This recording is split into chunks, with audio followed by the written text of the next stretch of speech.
Hello बच्चों, कैसे हो आप सब। आई होप आप सब अपने सिलेबस को टाइमली कवर कर रहे होंगे, अपनी रिविजन्स पर ध्यान दे रहे होंगे, प्लस अपने आप को बोर्ड एग्जाम्स के लिए प्रिपेयर कर रहे होंगे। आज मैं इस चैप्टर मेटल नॉन मेटल का most important topic occurrence of metal को लेकर आ गया। हमारी सीरीज मेटल नॉन मेटल के अंदर हम लोगों ने ऑलरेडी एक important topic electron dot structure समझ लिया था, जिसको बोर्ड में देखा जाएगा। एंड इसके बाद में जो मोस्ट इंपॉर्टेंट टॉपिक इस चैप्टर से आता है वो अकरेंस ऑफ मेटल से ही आता है, क्योंकि बोर्ड एग्जामिनेशन इस टॉपिक से क्वेश्चन पूछता ही पूछता है। जरूर आपको इस टॉपिक से एक क्वेश्चन देखने को मिलेगा। बेसिकली इस टॉपिक के अंदर हम लोग सिर्फ यही बात समझने वाले हैं कि जिन्हें हमने अब तक पढ़ा है मेटल्स और नॉन मेटल्स को, ये मेटल्स धरती पर एग्जिस्ट कैसे करें, ये मेटल्स धरती पर आए कैसे, इन मेटल्स को खोजा कैसे गया, और इन मेटल्स को धरती के ऊपर से सतह से खोजा गया या धरती के अंदर से इन्हें निकाला गया। इन सब क्वेश्चंस का जो आंसर है बेसिकली इस टॉपिक में है। तो आइए शुरू करते हैं अकरेंस ऑफ मेटल। बेसिकली हमारे पास में जो हमारे मेटल है, या तो वो फ्री स्टेट के अंदर एग्जिस्ट करते हैं या फिर वो नेटिव स्टेट के अंदर एग्जिस्ट करते हैं। फ्री स्टेट क्या होते हैं, जहां पर बेसिकली हमें इजीली हमारा मेटल कलेक्ट हो जाता है, ज्यादा मेहनत नहीं करनी पड़ती। पर नेटिव फॉर्म क्या होती है, जहां पर हमें हमारा मेटल कंपाउंडिंग फॉर्म में मिलता है। फ्री स्टेट का मींस तो क्या हो गया, थोड़ी सी हीट दी और हमारा मेटल हमें मिल गया। पर नेटिव स्टेट क्या है, वहां पर हमें कंपाउंडिंग फॉर्म में हमारा मेटल मिलेगा। या तो हमें धरती से कार्बोनेट की फॉर्म में कंपाउंड मिल रहा है, सल्फाइड की फॉर्म में कंपाउंड मिल रहा है, या ऑक्साइड की फॉर्म में कंपाउंड मिल रहा है। तो ऐसे दो तरीकों से सबसे पहले तो मेटल हमें धरती से मिलता है। धरती की क्रस्ट पे हमारे मेटल्स होते हैं, और धरती की क्रस्ट से हमें मेटल दो तरीकों से मिलता है। या तो फ्री स्टेट में मिल जाते हैं, जैसे जो लेस रिएक्टिव है, हमारी रिएक्टिविटी सीरीज को हमने पढ़ा था, वही बार बार अब यहाँ पर अराइज की जाएगी। रिएक्टिविटी सीरीज से ही पूरा टॉपिक क्लियर करवाया जाएगा। हमारे पास में जो लेस रिएक्टिव मेटल्स थे, जैसे कि कॉपर, सिल्वर, प्लेटिनियम और गोल्ड, ये हमारे पास लेस रिएक्टिव मेटल्स थे। ये लेस रिएक्टिव मेटल तो हमें फ्री स्टेट में मिल जाते हैं, पर इसके अलावा जो मिडल स्टेट है या जो हाईली रिएक्टिव है, ये हमें नेटिव स्टेट के अंदर मिलते हैं, ये हमें कंपाउंड की फॉर्म के अंदर मिलते हैं। तो कंपाउंड की फॉर्म के अंदर जब हमें मेटल मिलता है, तो हमें उसको डिफरेंट डिफरेंट प्रोसेसेस से गुजार करके प्योर मेटल को कलेक्ट करना होता है। कहने का मीन्स क्या है कि मेटल हमें डायरेक्ट धरती से नहीं मिलता। हम सोचे कि खदानों से जैसे सोना मिल जाता है, हमने सोना उठा लिया और यूज कर लिया, नहीं, ऐसे नहीं होता। हमें हमारा जो मेटल है वो या तो फ्री स्टेट में मिलता है या फिर नेटिव स्टेट के अंदर मिलता है। ये जो नेटिव स्टेट है, इस नेटिव स्टेट को डिफरेंट डिफरेंट प्रोसेसेस से क्रॉस करवाया जाता है, और फिर बाद में हमें हमारा मेटल कलेक्ट होता है। इसके अलावा भी कुछ नेटिव स्टेट्स ऐसी होती है जो सोल्यूबल भी होती है, जैसे सोडियम क्लोराइड, मैग्नीशियम क्लोराइड, ये सब सोल्यूबल होती है, तो ये समुद्र के अंदर से भी हमें मिलती है। कई बार जरूरी नहीं है अर्थ की क्रस्ट से मिले, कई बार हमें सी के वाटर के अंदर से भी कुछ मेटल्स कलेक्ट किए जाते हैं। मींस ये वो मेटल होते हैं जिनका नेचर सोल्यूबल नेचर होता है। अब अगर रिएक्टिविटी सीरीज की बात करूं, तो रिएक्टिविटी सीरीज में हमारे पास ये 5 metal, potassium, calcium, sodium, magnesium, aluminium, ये हाईली रिएक्टिव मेटल है। इसके अलावा जिंक, आयरन, निकल, टिन और लीड, ये हमारे मॉडरेटेड रिएक्टिविटी में है, मतलब बीच बीच के रिएक्टिव है। सबसे ज्यादा रिएक्टिव, बीच के रिएक्टिव और सबसे कम रिएक्टिव। और लीस्ट रिएक्टिव में कौन कौन थे, कॉपर, सिल्वर, प्लेटिनियम और गोल्ड। तो बेसिकली जो लीस्ट रिएक्टिव मेटल है वो धरती से हमें फ्री स्टेट से कलेक्ट हो जाते हैं, और जो हमारे पास हाईली या मॉडरेटेड फॉर्म के मेटल्स होते हैं ये हमें कंपाउंडिंग फॉर्म में मिलते हैं, नेटिव फॉर्म में मिलते हैं। अब आपके मन में क्वेश्चन आ रहा होगा, मान लीजिए मुझे मेटल ढूंढना है धरती से, तो मेटल मुझे कहां से मिलेगा? क्या मुझे अपनी सड़कों को खोद दूं, अगर मैं अपनी सड़कों में खुदाई शुरू कर दूं, क्या वहां से मेटल मिल जाएगा? देखिए, सबसे पहली बात अगर बताई जाए कि मेटल हमें पहाड़ों की तरफ से मिलता है, मेटल हमें चट्टानों की तरफ से मिलता है। मेटल दो फॉर्म्स में हमें कलेक्ट करता है। मेटल हमें पहाड़ों से, चट्टानों से दो फॉर्म में कलेक्ट होता है। या तो वो हमें मिनरल में कलेक्ट हो जाता है, या फिर वो हमें ओर्स की फॉर्म में कलेक्ट हो जाता है। अब ये मिनरल क्या है या ओर्स क्या है? हमारे कंपाउंड की जो हमें मेटल मिलने वाली है उसकी जो एलिमेंट्री स्टेट है, सबसे लोअर लेवल की जो स्टेट है, उसकी जो बिल्कुल शांत अवस्था की स्टेट है जहां पे वो रिएक्टिव नहीं है, ऐसी स्टेट में जब हमें मेटल मिलता है जो कि नेचर से हमें एग्जिस्ट होकर मिलता है, उसको मिनरल कहा जाता है। दोबारा समझिए, हम पहाड़ों पर गए, हमें पहाड़ से एक अजीब सी चट्टान मिली, हमने क्या देखा, उस चट्टान के अंदर कुछ मेटल्स चमक रहे हैं, मतलब वो चट्टान पत्थर जैसा नहीं लग रहा, उसके अंदर और मेटल्स भी है, उस पत्थर का कलर कुछ अलग दिख रहा है, तो इसका मतलब क्या है, उस पत्थर के अंदर मेटल है। अब हमने क्या करा, उसके ऊपर प्रोसेस लगवानी शुरू करी। अब उस पत्थर की जैसे ऊपर प्रोसेस लगी तो एक और पत्थर निकल कर आया उसमें से, और अब वो जो मेटल हमें दिख रहे थे वो और क्लियर हो गए, और जैसे ही हमने लास्ट प्रोसेस लगाई अब हमें उसमें से मेटल मिल गई। तो क्या था ये तीनों चीजें जिनके बारे में बात करी?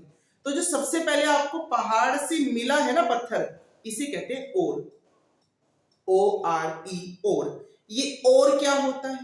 इस ओर के अंदर मिनरल होता है।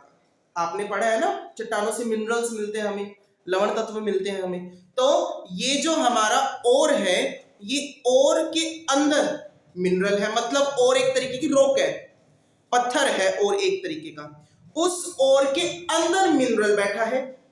अब मिनरल के अंदर मेटल है। देखिए मैंने क्या कहा, मिनरल कौन है? मिनरल वो नेचुरल स्टेट है जिस नेचुरल स्टेट में हमारा मेटल एग्जिस्ट करता है। मिनरल किसकी स्टेट है? मेटल की स्टेट मिनरल है। मेटल धरती पर ऐसी एग्जिस्ट नहीं करता, मेटल धरती पर मिनरल की फॉर्म में आता है, पर मिनरल खुद की सुरक्षा के लिए ओर के अंदर होता है। मतलब हर ओर के पास मिनरल है पर मिनरल के पास ओर नहीं है। ध्यान से समझिए, हर पत्थर के पास मिनरल है पर मिनरल के पास पत्थर नहीं है। और क्या है? और एक तरीके की रॉक है, स्पेशल रॉक, जिसके अंदर मिनरल है और उस मिनरल के अंदर मेटल है।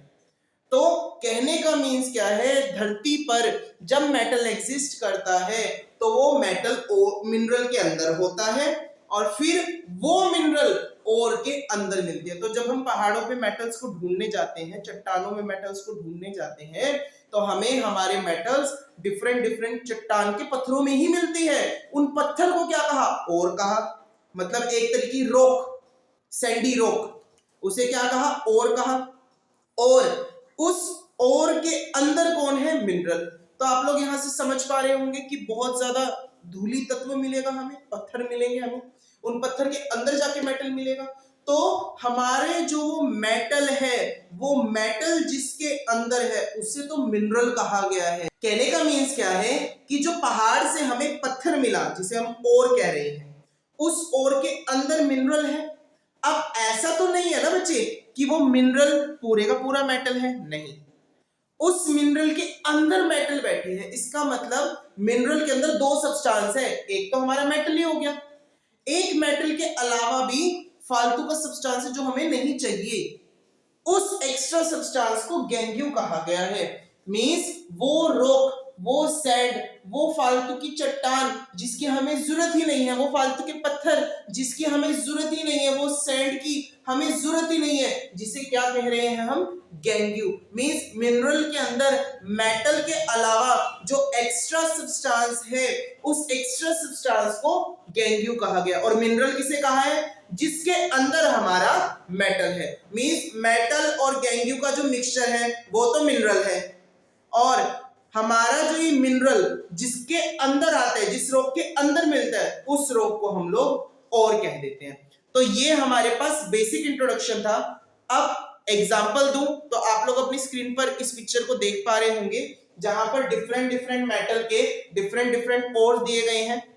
फॉर एग्जांपल, फर्स्ट एग्जांपल देखते हैं, सोडियम। सोडियम हमें कहां मिलेगा? रॉक सॉल्ट के अंदर। आप सभी ने समुद्री नमक देखा है? समुद्री नमक की वो जो आप लोगों को पत्थर मिलता है, आपको समुद्री नमक का जो ये रॉक मिलता है, समुद्री नमक जिसको आप साबुत नमक भी बोलते हो, उस साबुत नमक की जो ये पूरी की पूरी रॉक मिलती है आपको, जिसको सोडियम क्लोराइड कहते हैं, अगर उसके ऊपर इन प्रोसेसेस को लगा के, इलेक्ट्रोलाइसिस प्रोसेस को लगा दिया जाए, तो वहां से हमें सोडियम कलेक्ट हो जाता है। तो सबसे बड़ा एग्जांपल तो ये सोडियम क्लोराइड का, क्योंकि आपने इसको आम अपने घरों में देख रखा है। मम्मा बेसिकली आप लोगों को नमक पंसारी से मंगवाती है, तो पंसारी से आप लोग पत्थर वाला नमक लेकर आते हो, उसी को ही तो रॉक साल्ट कहा जा रहा है।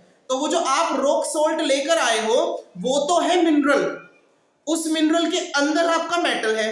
और ये रॉक सॉल्ट डायरेक्ट ऐसे ही थोड़ी ना मिला होगा, ये किसी पहाड़ से, किसी चट्टान से मिला होगा। उस पहाड़ या एक्स्ट्रा चट्टान को हमने हटाया है, तब हमें ये मिला है। तो वो जिस चट्टान से निकला उसको और कहा गया। मींस जैसे डिफरेंट एग्जांपल आप देख रहे हो, कैल्शियम का डोलोमाइट देख रहे हो, एल्यूमिनियम का बॉक्साइट देख रहे हो, कॉपर बेसिकली हमें 3 डिफरेंट फॉर्म में मिलता है, आयरन 2 में मिल रहा है। तो ये जो हमारे पास डिफरेंट ओर्स दिए हैं, ये सब वो पत्थर हैं, ये सब वो रॉक हैं जिनके अंदर हमारा मेटल बैठा है। तो ये हमारा बेसिक इंट्रोडक्शन था कि मेटल बेसिकली हमारे पास धरती से एग्जिस्ट कैसे करता है। मेटल धरती से हमारे पास मिनरल्स की फॉर्म में एग्जिस्ट करता है। और सीधी सी बात कहूं तो सबसे पहले तो हमें ओर की फॉर्म में मेटल मिलेगा, उस ओर से हम लोग मिनरल लेंगे और फिर उस मिनरल से हमें मेटल मिलता है। तो ये प्रोसेस था मेटल के मिलने का। पर अभी भी हमें मेटल नहीं मिला, अभी हमें मेटल इसमें से निकालना है। तो बेसिकली ये सिर्फ अकरेंस है, मेटल की अकरेंस की, मेटल अकर कैसे करा, मेटल आया कैसे। अब प्रोसेस पढ़ेंगे कि मेटल को निकाला कैसे जाता है, मेटल को अलग कैसे करा जाता है उस मिनरल से, उस मिनरल से हम मेटल को अलग सेपरेट कैसे करते हैं। बेसिकली अब हम आ गए हैं एक्सट्रैक्शन ऑफ मेटल पे। हमने अभी भी समझा कि मेटल हमें हमारे ओर से मिलता है, हमें मिनरल से मिलता है, जो कि हमें चट्टानों से मिलता है। तो देखिए आप सभी जानते हैं कि मेटल बेसिकली चट्टानों से माइनिंग की प्रोसेस के थ्रू ही मिलेगा। माइन क्या होता है, जब आप लोगों ने देखा होगा पहाड़ों को तोड़ा जाता है, ग्राउंड को तोड़ा जाता है, उसमें बड़े बड़े चट्टान के पत्थर जो होते हैं उनको निकाल करके इकट्ठा किया जाता है, इसे माइनिंग कहते हैं। तो आप सभी जानते हैं सबसे पहली अवस्था तो क्या होगी, धरती से पहले माइनिंग से मेटल निकाला जाएगा। अब आप सभी को पता है मेटल डिफरेंट रिएक्टिविटी का है, मेटल डिफरेंट प्रॉपर्टी का है। कोई मेटल हल्का है, कोई मेटल भारी है, कोई मेटल ज्यादा रिएक्टिव है, कोई मेटल लो रिएक्टिव है। तो डिफरेंट मेटल जब हमें चट्टान की अवस्था से मिलता है ना, तब हमारा मेन प्रोसेस होना शुरू होता है उसके अंदर से मेटल निकालने के लिए। तो वो स्टेप्स, वो प्रोसेसेस जो मेटल को रिफाइन करने के लिए लगाई जाती है, उनको बेसिकली हम लोग मेटलर्जी बोलते हैं। हमें पता है कि हमारा जो मेटल है वो मेटल हमें ओर से मिलेगा, और वो जो ओर है हमें धरती से कंपाउंड या एलिमेंट की फॉर्म में मिल जाएगा। पर उस ओर के अंदर से मेटल को निकालने के लिए जो डिफरेंट प्रोसेस लगाई जाती हैं उसको मेटलर्जी कहते हैं। पर अभी मैंने एक बात कही, कुछ मेटल स्ट्रॉन्ग होंगे, कुछ मेटल वीक होंगे, कुछ मेटल ज्यादा रिएक्टिव होंगे, कुछ मेटल लीस्ट रिएक्टिव होंगे। तो इसका मतलब डिफरेंट टाइप ऑफ मेटल है हमारे पास में, हमारे ओर के अंदर डिफरेंट टाइप ऑफ मेटल है। दैट मींस कि हमारी जो मेटलर्जी है ये डिफरेंट फैक्टर्स पे डिपेंड करेगी। कोई फैक्टर क्या हो सकता है, या तो हमारे पास मेटल ज्यादा हो या हमारे पास गंदगी ज्यादा हो। ये भी तो हो सकता है ना, जो हमें और मिला है, हमने अभी भी गेंगू की बात करी, जरूरी थोड़ी ना हमें मेटल ही हमेशा ज्यादा मिले। क्या पता हमारे पास में मेटल की परसेंटेज कम हो, हमारे पास में गेंगू की परसेंटेज ज्यादा हो। गेंगू क्या है, वो जो मिट्टी है, वो जो धूल है जिसने मेटल को ढक के रखा हुआ है। मींस हमारे कुछ बेसिक फैक्टर्स भी होते हैं जिनके ऊपर हमारा मेटल का और रिफाइनिंग की प्रोसेस डिपेंड करती है। जैसे नेचर ऑफ ओर, हमारा ओर कैसा है। अभी हम बार बार क्या बात कह रहे थे कि हमारा मेटल रिएक्टिव भी हो सकता है, नॉन रिएक्टिव भी हो सकता है। तो जैसा मेटल होगा वैसा ही हमारा ओर होगा। तो नेचर ऑफ ओर पे डिपेंड करता है, फिर उसकी इंप्योरिटी पे डिपेंड करता है। अभी मैंने ये बात कही कि जरूरी नहीं है गेंगू कम ही मिले मेटल ज्यादा मिले, क्या पता गेंगू ज्यादा हो जाए। इंप्योरिटी को क्या कहा जा रहा है, गेंगू कहा जा रहा है। यहाँ पर वो जो हमें पत्थर मिलने वाले, वो जो मिट्टी मिलने वाले, वो जो रॉक लगने वाले उस पे, उसे गेंगू कह रहे हैं। और नेचर ऑफ मेटल, हमारे मेटल के नेचर पर भी डिपेंड कर रहा है, उसकी रिएक्टिविटी पर भी डिपेंड कर रहा है कि कौन सी प्रोसेस उस पर अप्लाई करी जाएगी। दैट मीन्स अगर ओवरऑल बात करी जाए तो जितने भी हमारे पास डिफरेंसेस आए, उन सब डिफरेंसेस के बाद में हमारे पास केवल और केवल तीन ही ऐसे स्टेप्स मिलते हैं जिनके थ्रू हम किसी भी मेटल को रिफाइन कर सकते हैं। मींस अब हमें कोई भी ऐसा मेटल मिल जाए जो ओर के अंदर है, हम हर उस मेटल को इन तीन स्टेप से रिफाइन कर सकते हैं। वो तीन स्टेप्स कौन से हैं? पहला, कंसंट्रेशन ऑफ ओर। इसके अंदर क्या होगा, अभी मैं आपको एक ब्रीफ एक्सप्लेनेशन दे देता हूं, उसके बाद में से डीपली समझेंगे। कंसंट्रेशन ऑफ ओर क्या है? इसके अंदर आपको जैसी धरती से माइन के थ्रू चट्टान का पत्थर मिला, आपको माइनिंग की प्रोसेस के बाद में बड़ा सा पत्थर मिला जिसके अंदर मेटल पड़ा है, तो सबसे पहले इसको मशीन की हेल्प से बारीक करा जाएगा, इसको तोड़ा जाएगा, इसके छोटे पीसेस करे जाएंगे। फिर उसके बाद क्या होगा? एक्सट्रैक्शन ऑफ मेटल प्रोसेस आएगा। इसके अंदर हम लोग जैसे हमारा कंसंट्रेशन ऑफ ओर वाला प्रोसेस हो गया, इसमें क्या करा, इसमें हमने जितनी एक्स्ट्रा गंदगी थी, जितना ज्यादा से ज्यादा गैंगियो हम निकाल सकते थे, उतना ज्यादा से ज्यादा गैंगियो हम यहाँ निकाल चुके हैं। अब ज्यादा मेटल है हमारे पास में, अब हम क्या करेंगे, ये जो ज्यादा मेटल है इसको डिफरेंट प्रोसेसेस के थ्रू इसके अंदर से जो और ज्यादा डीप गंदगी है उसको अलग कर देंगे। देखो बहुत ज्यादा अमाउंट में तो गैंगियो यहाँ अलग हो ही चुका है, पर अभी भी इसको और रिफाइन करने की जरूरत है। अभी भी हमें मेटल हमारी मेटल की फॉर्म में नहीं मिला, अभी भी मेटल किस फॉर्म में, या तो ऑक्साइड। अभी पिछली वाली स्क्रीन के अंदर हम लोगों ने पढ़ा था ना कि मेटल हमें या तो ऑक्साइड की फॉर्म में मिलेगा, सल्फाइड के फॉर्म में मिलेगा, कार्बोनेट फॉर्म में मिलेगा। तो भले हमने कंसंट्रेशन ऑफ ओर वाला स्टेप लगा दिया हो, पर अभी भी मेटल हमें उन्हीं तीन फॉर्म में मिला हुआ है, अभी हमें मेटल नॉर्मल फॉर्म में नहीं मिला। तो इस स्टेप के थ्रू हम अपने मेटल को पहले नॉर्मल फॉर्म में लेकर आएंगे, और जैसे ही नॉर्मल फॉर्म में मेटल आएगा तब हम रिफाइनिंग के प्रोसेस के थ्रू, रिफाइनिंग स्टेप के थ्रू अपने उस मेटल को कलेक्ट कर लेंगे। तो ये एक ब्रीफ एक्सप्लेनेशन था कि हमारे मेटल को हम लोग धरती से कैसे कलेक्ट करते हैं। अब चलते हैं स्टेप 1 की तरफ, कंसंट्रेशन ऑफ ओर। देखिए मैंने क्या बात कही कि धरती से आपको जो आपका ओर मिलने वाला है वो माइनिंग के थ्रू मिलेगा, बड़ी बड़ी मशीनें खोदने पे लगेंगी, आपकी धरती को, उस धरती में से बड़े बड़े चट्टान इकट्ठे करके लाए जाएंगे। इस प्रोसेस के अंदर क्या होगा, अब उन बड़े बड़े पीसेस को जैसे ही हम अपनी मशीन के अंदर से गुजरवाएंगे वो उन्हें छोटे पीसेस में तोड़ देगी, और छोटे पीसेस में तोड़ने के बाद अब हमारे पास इसके भी और मेथड्स कलेक्ट हो जाते हैं।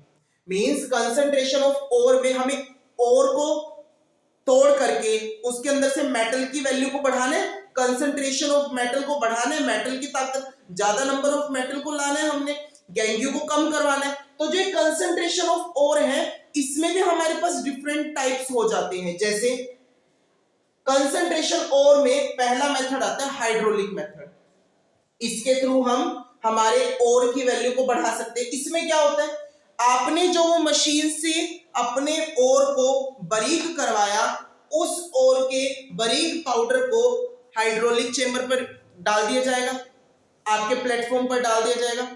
अब उस प्लेटफॉर्म के अंदर, और बेसिकली अगर बात करूं तो ये जो हाइड्रोलिक मेथड है ये हैवी मेटल्स के लिए काम करता है, जैसे आयरन, लेड, टिन, तो इनके लिए काम कर रहा है ये वाला मेथड। हाइड्रोलिक मेथड के अंदर क्या काम हुआ, आपका जो मेटल आया था ना, इस मेटल को आपने जैसे प्लेटफॉर्म पे डाला, इसके ऊपर अब पानी की बौछार गिरी जाएगी। तो जैसे ही पानी की बौछार गिरी जाएगी तो जो गैंगियो है वो तो पानी के साथ साथ चला जाएगा, क्योंकि पाउडर फॉर्म में ना बच्चे काफी ज्यादा बारीक अवस्था में है, पर भारी एलिमेंट होने की वजह से आयरन, लेड और टिन हमारा प्लेटफॉर्म पर ही रह जाएगा। वहां से हमें हमारा आयरन, लेड और टिन का जो ऑक्साइड है वो मिल गया। मींस हमारा जो एक्स्ट्रा गैंगियो है वो वाटर की हेल्प से रिमूव कर दिया गया। अब हमारे पास कंसंट्रेशन की वैल्यू बढ़ गई। एक मेथड तो था ये। सेकंड मेथड क्या है, फ्रोथ फ्लोटिंग प्रोसेस। इस प्रोसेस के अंदर आप लोगों को बेसिकली सिर्फ और सिर्फ सल्फाइड के ओर्स मिलेंगे। यहां हमने किसकी बात करी, आयरन, टिन और लीड की, पर ये जो सेकंड मेथड है फ्रोथ फ्लोटिंग प्रोसेस, इस प्रोसेस के अंदर बेसिकली हम लोगों को सल्फाइड के ओर्स को, उनकी कंसंट्रेशन को बढ़ाने में हेल्प मिलेगी। और कैसे मिलेगी? हमें सल्फाइड का ओर मिला, धरती से हमें सल्फाइड का ओर मिला, उसका पाउडर तैयार कर दिया। अब हमें क्या पता है कि जो हमारे सल्फाइड के ओर्स हैं, जो सल्फर के जितने भी कंपोनेंट होते हैं, वो बेसिकली हमारे ऑयल में मिसेबल होते हैं, वो बेसिकली ऑयल के फेवरेट होते हैं। मींस सल्फर को अगर वाटर की कंपैरिजन ऑयल के अंदर डाला जाए तो वो ऑयल के साथ में फ्रेंडशिप शो करता है। तो इस प्रोसेस के अंदर क्या होगा, जैसे ही आपने वो पाउडर तैयार करा, उस पाउडर को एक कंटेनर टैंक के अंदर डाल दिया जाता है। अब उस टैंक के अंदर क्या होगा, उस टैंक के अंदर वाटर भी होगा ऑलरेडी, और वाटर के साथ साथ पाइन ऑयल भी होगा। वाटर के साथ साथ उसमें हमारे पास में कौन सा ऑयल होगा? Pine oil. तो अब ऑयल और वाटर ये दोनों हमारे उस टैंक के अंदर है, और हमने क्या करा, सल्फाइड का ओर जो हमारे पास पाउडर के फॉर्म में था वो हमने उसके अंदर डाल दिया। तो अब जैसा कि हमने कहा कि सल्फाइड का जो ओर है वो ऑयल के साथ में वेटेड हो सकता है, ऑयल के साथ में भीग सकता है, और जो गैंग्यू है वो वाटर के साथ में भीग सकता है। तो अब हम क्या करेंगे, इस मेथड के अंदर हम लोग हमारी कंप्रेस्ड एयर को पास करवा देंगे। अब जैसे ही इस टैंक से हम लोग कंप्रेस्ड एयर को पास करवाएंगे, इसके अंदर बबल्स बनने पैदा हो जाएंगे। बबल्स बनने की वजह से जो सल्फर है और जो सल्फर के ओर है, सल्फाइड जो ओर है, ये बबल्स के साथ साथ ऊपर आ जाएंगे, क्योंकि ऑयल के फ्रेंड है, ये वाटर के फ्रेंड तो है ही नहीं। जैसे पानी और ऑयल को रख लो तो ऑयल ऊपर ऊपर रहता है ना, तो सेम ऐसे ही जो सल्फाइड के ओर हैं वो इन बबल्स की हेल्प से ऊपर आ जाएंगे। पर जो हमारी गैंग्यू है, जो हमारा वेस्ट मटेरियल है, जो वेस्ट रॉक है, इंप्योरिटी है, वो तो पानी के फ्रेंड है, वो पानी के अंदर रहते हैं और भारी होने की वजह से वो बॉटम में जाकर बैठ जाते हैं। दैट मींस इस प्रोसेस के अंदर, हाइड्रोलिक मेथड के अंदर, हमने पानी की हेल्प से गैंग्यू को रिमूव कर दिया था और भारी मेटल को रख लिया था। पर इस मेथड में क्या करा, अब हमने गैंग्यू को पानी के साथ मिक्स करके भारी करा और उसको बॉटम पर बिठवा दिया, जिसके साथ साथ जो सल्फाइड का ओर था वो बबल्स के साथ में ऊपर फ्लोट हो गया। अब सल्फाइड का ओर सेपरेट कर दिया गया और गैंग्यू अलग कर दिया गया। और इसी के अंदर कंसंट्रेशन ऑफ ओर के अंदर ही एक और मेथड है, इलेक्ट्रोमैग्नेटिक मेथड। बच्चे आप लोग कंसंट्रेशन ऑफ ओर में सिर्फ वो पढ़ रहे हैं जो मेथड आपके मेटल को बढ़ाने में मदद कर रही है। आपको धरती से जो चट्टान का पत्थर मिला है, उस पत्थर के अंदर से आप लोगों ने ज्यादा से ज्यादा ओर निकालने की कोशिश करनी है। उस ओर के साथ साथ उस ओर के अंदर धूल मिट्टी बहुत ज्यादा है, अभी उन धूल मिट्टी को अलग करना है आपने। उनको अलग करने के लिए अभी हम प्रोसेस लगा रहे हैं। अभी हमारा मेटल नहीं मिला, अभी हमें सिर्फ धूल मिट्टी वाला एक पत्थर मिले जिसकी धूल मिट्टी को ज्यादा से ज्यादा क्लीन करा जा रहा है। तो लास्ट मेथड क्या आया? Electromagnetic method. बिल्कुल आप जैसे नाम से समझ पा रहे हैं कि यहाँ पर मैग्नेट का इस्तेमाल किया जाएगा। आपका एक मूविंग बेल्ट होगा। मूविंग बेल्ट मींस टू से एक ऐसा प्लेटफॉर्म जो मूव करता रहता है, और वो moving belt basically magnetic property का होगा। मतलब इसके अंदर वही ओर्स की यूज करी जा रही है जो मैग्नेटिक बिहेवियर शो करते हैं। तो अब ओर्स को डाला तो मैग्नेट ओर्स को पकड़कर बैठ जाएगी, और जो गैंग्यू है वो वेस्ट गैंग्यू को नहीं कैच करेगी, उसके साथ मैग्नेटिक प्रॉपर्टी शो नहीं करेगी। तो जैसे ही वो प्लेटफॉर्म मूव करेगा और जहां पर प्लेटफॉर्म खत्म होगा वहां से हमारा गैंग्यू नीचे गिर जाएगा, और हमारा जो ओर होगा वो हमें सेपरेट होकर मिल जाएगा। तो अगर मैं फर्स्ट स्टेप की बात करूं, कंसंट्रेशन ऑफ ओर, तो उसके अंदर हमारे पास ये 3 अलग अलग मेथड्स हैं जिनसे हम हमारे ओर की कंसंट्रेशन को बढ़ा लेते हैं और ज्यादा से ज्यादा गंदगी और इंप्योरिटी को रिमूव कर देते हैं। अभी हमारे पास कंसंट्रेशन ऑफ ओर बढ़ गई, अब इसके अंदर से मेटल निकालना शुरू करते हैं। अब अगर एक्सट्रैक्शन की बात करी जाए तो हमारे पास में मेटल की एक्सट्रैक्शन बेसिकली मेटल की रिएक्टिविटी पर डिपेंड करती है। मींस अगर मेटल ज्यादा रिएक्टिव है तो उसके लिए डिफरेंट टाइप का एक्सट्रैक्शन लगेगा, अगर मेटल मिडल रिएक्टिव है तो उसके ऊपर डिफरेंट टाइप का एक्सट्रैक्शन लगेगा, और अगर मेटल बहुत लो रिएक्टिव है तो उसके ऊपर सिंपली हीटिंग मेथड लग जाएगा। तो अगर एक्सट्रैक्शन की बात करें तो तीन ही डिफरेंट स्टेजेस हमारे पास आती है, लो रिएक्टिव, मिडल रिएक्टिव और high reactive. In different reactivities के लिए हमारे पास जो एक्सट्रैक्शन की प्रोसेसेस है वो डिफरेंट है। तो शुरू करते हैं लो रिएक्टिविटी से। अगर हमारे पास मेटल लो रिएक्टिव है, दैट मींस उदाहरण के लिए गोल्ड है, सिल्वर है, प्लेटिनियम है, कॉपर है, मर्क्यूरी है, तो ये जो लेस रिएक्टिव है ये हमें धरती पे फ्री स्टेट में मिल जाते हैं, मतलब इनको ज्यादा टिपिकल नहीं है अलग करना, ये बेसिकली फ्री स्टेट में मिलेंगे। और इनको रिड्यूस करने के लिए हमें सिंपली क्या करना है, उन्हें हीट करना है।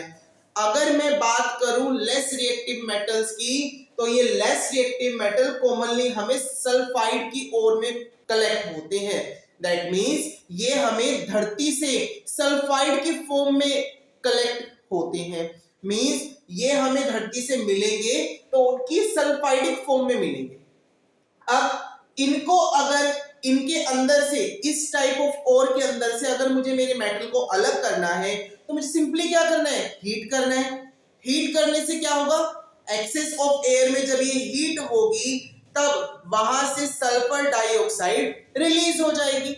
मींस क्या कहना चाह रहा हूं कि अगर हम हमारे लो रिएक्टिव ओर को, जिसके अंदर मेटल लो रिएक्टिव है, उस टाइप ऑफ मेटल को जब हम हीट करते हैं, जिस प्रोसेस को रोस्टिंग प्रोसेस कहा जा रहा है, मींस एक्सेस ऑफ एयर में हीट करा गया, एक्सेस ऑफ एयर में जब उसको हीट करा जाता है तो हीट करने से वो जो सल्फाइडिक फॉर्म का ओर है वो अपनी सल्फर को रिलीज कर देता है और क्या बना लेता है, ऑक्साइड।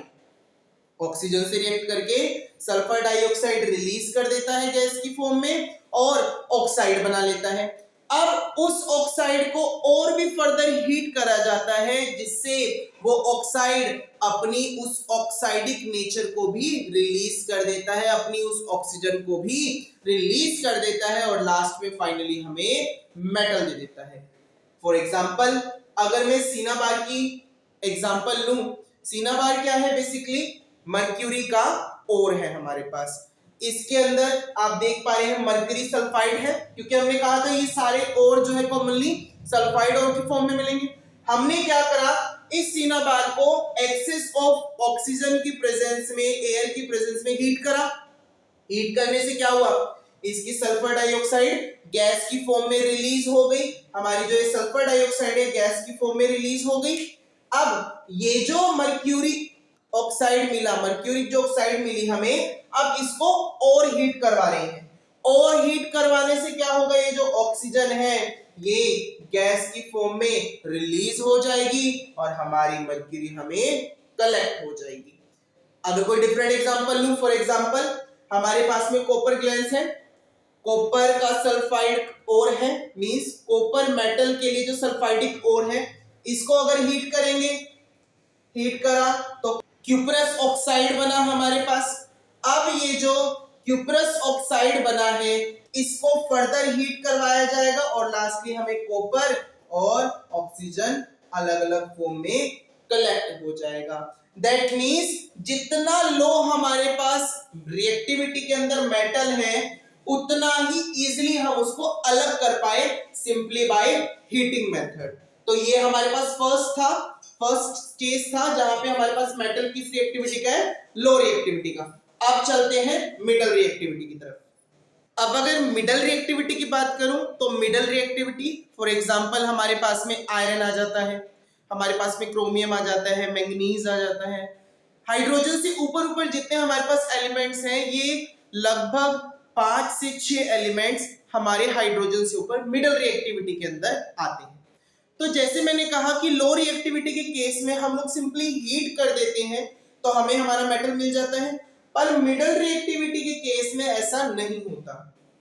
सिंपली अगर बात करी जाए तो मिडल रिएक्टिविटी के अंदर जैसे लो रिएक्टिविटी में सल्फाइड के ओर्स थे, तो मिडल रिएक्टिविटी में हमारे पास 3 डिफरेंट टाइप के ओर्स होते हैं, जैसे ऑक्साइड में मिल जाए हमारा ओर, सल्फाइड में मिल जाए हमारा ओर पहले की तरह, या फिर कार्बोनेट की फॉर्म में मिल जाए हमारा ओर। तो अब हमें हमारे कार्बोनेटिक और सल्फाइडिक और या ऑक्सीडाइजिक और के अंदर से हमारे मेटल को अलग करना है। तो हम बेसिकली 2 ही तरीकों से इन तीनों टाइप के ओर्स को सेपरेट कर देते हैं। अगर सल्फाइड और कार्बोनेट ओर की बात करूं तो हम लोग रोस्टिंग और कैल्सिनेशन प्रोसेस के थ्रू इन दोनों से हमारे ओर्स को अलग कर देते हैं। अभी अभी आप लोगों ने सल्फाइडिक ओर के बारे में पढ़ा कि वहां हमने रोस्टिंग प्रोसेस लगाई। रोस्टिंग प्रोसेस के अंदर क्या था, हमने एक्सेस अमाउंट ऑफ एयर के साथ में बर्निंग करवाई हमारे ओर की, जिसकी वजह से क्या हुआ, उसने अपनी सल्फर डाइऑक्साइड रिलीज कर दी और उसके बाद में उस ऑक्साइड फॉर्म से और उसके बाद में जो हमें ऑक्साइड मिला उस ऑक्साइड को फर्दर हीट करा और फर्दर हीट करके हमें दोबारा क्या कलेक्ट हो गया, हमारा मेटल। तो सेम ऐसे ही कैल्सिनेशन प्रोसेस होता है।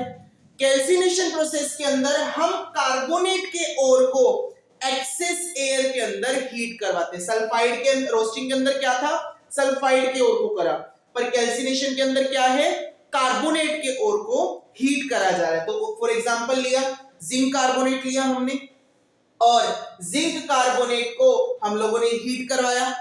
अब ऑक्साइड तैयार हो गई, जिंक ऑक्साइड। जिंक ऑक्साइड के साथ में हमारी कार्बन डाइऑक्साइड रिलीज हो गई। अब इस ऑक्साइड को फर्दर हीट करेंगे हम किसी डिफरेंट कंपाउंड्स के साथ में, लाइक कार्बन के साथ में या फिर एल्यूमिनियम के साथ में, क्योंकि देखिए हमारे पास में पहला ही टाइप ऑक्साइड का है, मींस हमें पहले यहां तक जाना है। इन दोनों से भी हमें पहले कहां पर जाना है, ऑक्साइड पर जाना है, क्योंकि जब हमने लो रिएक्टिविटी को पढ़ा तब भी हमने ये बात समझी थी कि हमारे जो ओर्स हैं वो फर्स्ट हीट हो करके ऑक्साइड में टूट जाते हैं और फिर उन ऑक्साइड को हमें अपनी मेटल सेपरेट करवानी होती है। दैट मींस कि सबसे पहले सल्फाइड और कार्बोनेट को किसमें कन्वर्ट करना होगा, ऑक्साइड में, और फिर इस ऑक्साइड को किसमें कन्वर्ट करना होगा, हमारी मेटल में। तो सबसे पहले यही काम करा, कार्बोनेट के ओर पर हमने कैल्सिनेशन प्रोसेस करी, सल्फाइड के ओर पर हमने रोस्टिंग प्रोसेस करी, और दोनों ही प्रोसेसेस के अंदर हम सिर्फ हीट कर रहे हैं हमारे ओर को, वो भी एक्सेस अमाउंट ऑफ एयर में, मतलब बहुत ही ज्यादा अमाउंट ऑफ एयर में हम हमारे ओर को हीट करवा रहे हैं। तो अब हमारे पास ऑक्साइड आ गए दोनों ही तरफ। ये जो ऑक्साइड आए हैं, अब ये ऑक्साइड पहले की तरह नहीं है। पहले हमारे पास में लो रिएक्टिव थे, लो रिएक्टिव को हमने और दोबारा आगे हीट करवा दिया था, हमारा मेटल आसानी से अलग हो गया था। पर अब मिडल रिएक्टिव है। मिडल रिएक्टिव का मींस क्या है, इनको हीट देने पर भी हमें हमारा मेटल अलग नहीं होगा, क्योंकि ये ज्यादा हीट कंज्यूम कर सकते हैं। तो अब हमें क्या करना होगा, हमें अब इन्हें डिफरेंट एलिमेंट के साथ रिएक्ट करवाना होगा। वो डिफरेंट एलिमेंट क्या करेगा, इस ऑक्सीजन को ले जाएगा और उन डिफरेंट एलिमेंट में जो सबसे पहला, सबसे सस्ता और सबसे ज्यादा अमाउंट में मिलने वाला सब्सटेंस है, दैट इज कार्बन। तो क्या करा जाएगा, अब जो हमारे पास ऑक्साइड आया या जो हमें डायरेक्ट धरती से भी ऑक्साइड मिला, उस मिडल रिएक्टिव वाले ऑक्साइड के ओर को हम लोग या तो कार्बन के साथ रिएक्ट करवा सकते हैं, या एक दूसरा भी तरीका है, हम उसे एल्यूमिनियम के साथ भी रिएक्ट करवा सकते हैं। बच्चे समझिए, जब हम हमारे ऑक्साइड के ओर को मेटल में कन्वर्ट करने की कोशिश कर रहे हैं, तब मेटल में कन्वर्ट करने के लिए हम उसे कार्बन से भी रिएक्ट करवा सकते हैं, जिस प्रोसेस को हम लोग बेसिकली स्मेल्टिंग प्रोसेस कहते हैं। स्मेल्टिंग प्रोसेस में क्या कर रहे हैं, कार्बन से अपने ऑक्साइड की रिएक्टिविटी करवा रहे हैं। इसको हीट क्यों नहीं करा, क्योंकि ये अकेला बहुत ज्यादा स्ट्रॉन्ग है, इसको तोड़ने के लिए हमें डिफरेंट एलिमेंट को इसके साथ रिएक्ट करवाना होगा, और वो डिफरेंट एलिमेंट कौन होगा, यहाँ पर कार्बन। और जब ये प्रोसेस अप्लाई करी, इस प्रोसेस को क्या कहा गया, स्मेल्टिंग। मतलब लिमिटेड ऑक्सीजन के अंदर हमने इसको रिएक्ट करवा दिया। अब क्या, लिमिटेड एयर के अंदर जैसे ये रिएक्ट हुआ, कार्बन मोनोऑक्साइड बन गया और हमारा मेटल अलग हो गया। सेम पिछले टॉपिक में जब हमने पढ़ा था लिमिटेड और एक्सिस में, तो लिमिटेड में जब कार्बन ऑक्सीजन से रिएक्ट करता है तो मोनोऑक्साइड बनाता है, और जब एक्सिस में रिएक्ट करता है तब कार्बन डाइऑक्साइड बनाता है। तो मोनोऑक्साइड क्यों बना? क्योंकि यहाँ पर लिमिटेड एयर मिली है। अब इस लिमिटेड सेम अगर इसी रिएक्शन को एक्सेस एयर में दिखा दोगे तो यहाँ कौन तैयार हो जाएगी? Carbon dioxide. अब देखो ये कौन है? ये ऑक्साइड हमारा वहां से निकला था ना, कैल्सिनेशन से, कार्बोनेटिक में से निकला था, सल्फाइडिक में, रोस्टिंग में से निकला था हमारा। मींस कार्बोनेट और सल्फाइड के ओर में से हमारे जिंक ऑक्साइड निकले थे। अब इस जिंक ऑक्साइड को मैंने क्या करा? स्मेल्टिंग प्रोसेस से गुजारा, कार्बन से रिएक्ट करवाया, कार्बन मोनोऑक्साइड रिलीज हो गई और हमें हमारा जिंक मेटल मिल गया। ये तो था कार्बन के साथ।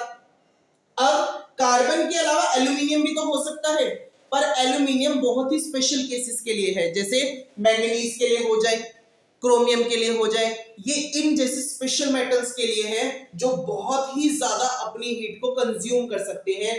तब हम यहाँ पर एल्यूमिनियम के साथ इनकी रिएक्शन करवाते हैं, जिससे एल्यूमिनियम इसकी ऑक्सीजन को लेकर के अपना ऑक्साइड बना लेता है और हमें मेटल दे देता है। और जब एल्यूमिनियम इस प्रोसेस को फॉलो करता है तब इस प्रोसेस को एल्यूमिनोथर्मी कहा जाता है। जैसे उसको स्मेल्टिंग प्रोसेस कहा था, इस प्रोसेस को एल्यूमिनोथर्मी प्रोसेस कहा जाता है।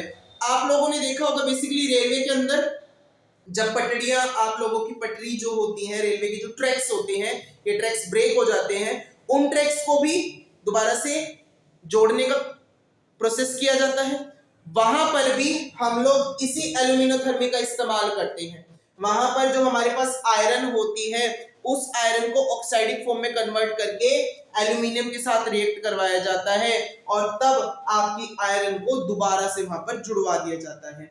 दैट मीन्स आपके जो ये रेलवे ट्रैक्स के अंदर वेल्डिंग का काम होता है, या नॉर्मली भी अगर आप वेल्डिंग यूज करवाते हो तो वेल्डिंग के अंदर जो प्रोसेस यूज हो रही है वो हमारी एल्यूमिनोथर्मी प्रोसेस से ही प्रोसीड हो रही है। और इस प्रोसेस को जहां पर हमारी आयरन के साथ में एल्यूमिनियम रिएक्ट कर रही है, इसको थर्माइट रिएक्शन कहा जाता है। मींस इस रिएक्शन का अगर नाम जाना जाए तो इस रिएक्शन को थर्माइट रिएक्शन कहा जाता है। ये हमारी मिडल रिएक्टिविटी थी। अब आते हैं लास्ट और हमारी most important extraction of highly reactive metals. और अब लास्टली मूव करते हैं हम लोग हाई रिएक्टिव मेटल की तरफ। बेसिकली हाई रिएक्टिव मेटल्स की अगर बात करी जाए तो sodium, magnesium, potassium, calcium, aluminium, ये सब हाईली रिएक्टिव मेटल्स हैं। अब इनको हम इतना अमाउंट ऑफ हीट दे ही नहीं सकते, इतना एक्सेस अमाउंट ऑफ हीट हमारा जाता ही नहीं कि ये अपने ओर से हमें ऑक्साइड फॉर्म में मिल जाए। तो बेसिकली हाई रिएक्टिव मेटल्स को सेपरेट करने के लिए, इनके ओर से इनको अलग करने के लिए हम लोग इलेक्ट्रिसिटी का यूज करते हैं। और फर्स्ट चैप्टर के अंदर हमने इलेक्ट्रोलाइसिस प्रोसेस में भी पढ़ा था। इलेक्ट्रोलाइसिस प्रोसेस के थ्रू हम क्या करेंगे, पहले जो इनका ओर होगा, फॉर एग्जांपल अगर मैं सोडियम क्लोराइड की बात करूं तो सोडियम क्लोराइड का जो ओर है वो रॉक साल्ट है, जैसा अभी आपने टेबल में देखा था। Rock salt means NaCl। अब इसको मैं क्या करूंगा, पहले हीट करके इसको मैं बेसिकली लिक्विड बनाऊंगा। फॉर एग्जांपल लगभग 800 डिग्री सेल्सियस के अराउंड हमारा NaCl जो है वो मेल्ट हो जाता है, और मेल्ट होने के बाद ये बहुत ज्यादा खतरनाक फॉर्म में आ जाता है। मींस ये इतना ज्यादा स्ट्रॉन्ग हो जाता है क्योंकि सोडियम यहाँ पे सेपरेट हो चुका है। सोडियम इतना रिएक्टिव है, आप सब जानते हैं। तो अब ये मेल्ट हो करके हमारा सोडियम और क्लोरीन में टूट जाएगा। सोडियम आयन और क्लोरीन आयन के अंदर हमारा जो ये NaCl है, जो कि हमारे रॉक सॉल्ट के अंदर पड़ा था, ये सेपरेट हो गया। अब क्या करा जाएगा, अब इस सेपरेट हुए लिक्विड के अंदर से करंट पास करवाया जाएगा, और जैसे ही हाई वोल्टेज करंट होगी तो कैथोड के ऊपर बेसिकली हमारा जो नेगेटिव चार्ज वाला है कैथोड, उस कैथोड के ऊपर रिडक्शन होगी और सोडियम अपने अंदर एक इलेक्ट्रॉन एंटर करवा लेगा और Na सॉलिड फॉर्म में एग्जिस्ट कर जाएगा। मींस अब तक जहां हम हीट कर रहे थे उस हीट की जगह अब करंट दिया जा रहा है, और अचानक से क्या देखा जाएगा, जो नेगेटिव वाला एरिया था बैटरी के अंदर, हमारे पास जो हमारे इलेक्ट्रोड्स के अंदर जो नेगेटिव वाला पोर्शन था, वहां सोडियम कलेक्ट हो जाएगा और हमारे पास जो पॉजिटिव वाला एनोड वाला एरिया था वहां हमारी क्लोरीन गैस तैयार हो जाएगी। तो ये हमारे पास में डिफरेंट प्रोसेसेस थे हमारे मेटल को एक्सट्रैक्ट करने के, और इसके बाद में लास्ट स्टेप हमारा आता है रिफाइनिंग ऑफ मेटल का। बिल्कुल छोटा सा ही टॉपिक है बेसिकली। अगर बात करी जाए, आप लोगों ने अब तक सारे मेटल्स को सेपरेट कर लिया है, सभी मेटल्स को आप लोगों ने सेपरेट कर लिया है, पर सभी मेटल के अंदर अभी भी स्मॉलर से स्मॉलर इंप्योरिटी बाकी है। आपके जितने भी मेटल अभी तक सेपरेट हुए सभी में कहीं ना कहीं इंप्योरिटी बाकी है। तो इस प्रोसेस में फाइनली प्योरीफाई कर दिया जाएगा, और इस रिफाइनिंग प्रोसेस के अंदर क्या मेथड अप्लाई करा जाता है। आप लोग यहां पर एक एनोड मग लेंगे, इस मग के अंदर आप लोगों ने क्या करा, यहां पर एक एनोड मग लिया, और एनोड मग के अंदर आप लोगों ने एक कैथोड बनाया और एक एनोड बनाया।